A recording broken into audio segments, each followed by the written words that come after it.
জেদ্দার সুনামধন্য শুভেচ্ছা ব্র্যান্ডের আয়োজনে অনুষ্ঠিত হলো জমকালো ঈদ আনন্দ মেলা ও সাংস্কৃতিক অনুষ্ঠান। জেদ্দার হামদানিয়ার আল ওয়াফা ভিলার হলরুমে শুভেচ্ছা ব্র্যান্ডের প্রতিষ্ঠাতা আজিজুল হক মিলনের সভাপতিত্বে অনুষ্ঠানে প্রধান অতিথি হিসেবে উপস্থিত ছিলেন সৌদি আরব পশ্চিমাঞ্চল কেন্দ্রীয় বিএনপির ভারপ্রাপ্ত আহ্বায়ক আব্দুল মান্নান।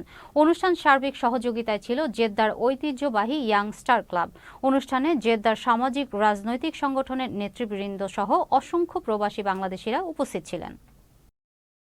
আত্মীয় স্বজন এবং যারাই আছে বন্ধু বান্ধব বাংলার মাটিতে রেখে প্রবাসী ঈদ করা অনেক কষ্টকর। এই কষ্টের মাঝে আনন্দ দেওয়ার জন্য আজকে আমরা এখানে ঈদের চতুর্থ দিনে যে অনুষ্ঠানের আয়োজন করা হয়েছে, যারা আয়োজন করেছেন এবং আয়োজনকারী যারা, তাদেরকে অনেক শুভেচ্ছা জানাচ্ছি এবং অভিনন্দন জানাচ্ছি। পরবর্তী যে প্রবাসের মাটিতে যে দুঃখ কষ্ট ভুলে থাকার মতো এই ধরনের অনুষ্ঠান যাতে আরো করা হয়।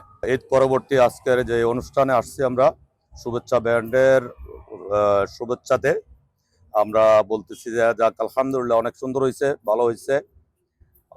আমরা আশা করব যে এভাবে এই ধরনের আরো সুন্দর সুন্দর অনুষ্ঠান যেন আমরা জেদ্দাবাসী ইনশাল্লাহ করতে পারি, প্রবাসীরা সবাই সম্মিলিতভাবে। যারা দীর্ঘদিন প্রবাসে আছি আমরা সবাই প্রতিটা ঈদেই ঈদ পুণ্য মিলন করার চেষ্টা করি এবং সবাই একত্রিত হওয়ার চেষ্টা করি, সবাই একত্রিত খাওয়া দাওয়া করার চেষ্টা করি, সবাই একে অপরকে সহযোগিতা করার চেষ্টা করি।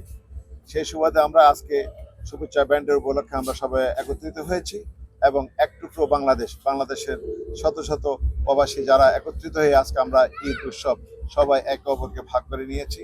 আগামী তো ইনশাল্লাহ আমরা যদি সৌদি আরব থাকি এবং যারা সৌদি আরব থাকবেন এবং সারা বিশ্বে যারা প্রবাসীরা আছেন সবাই একে অপরকে সহযোগিতা করবেন এবং প্রবাসীদেরকে সম্মান করবেন এবং প্রবাসীদেরকে প্রবাসে আসার সুযোগ করে দেবেন।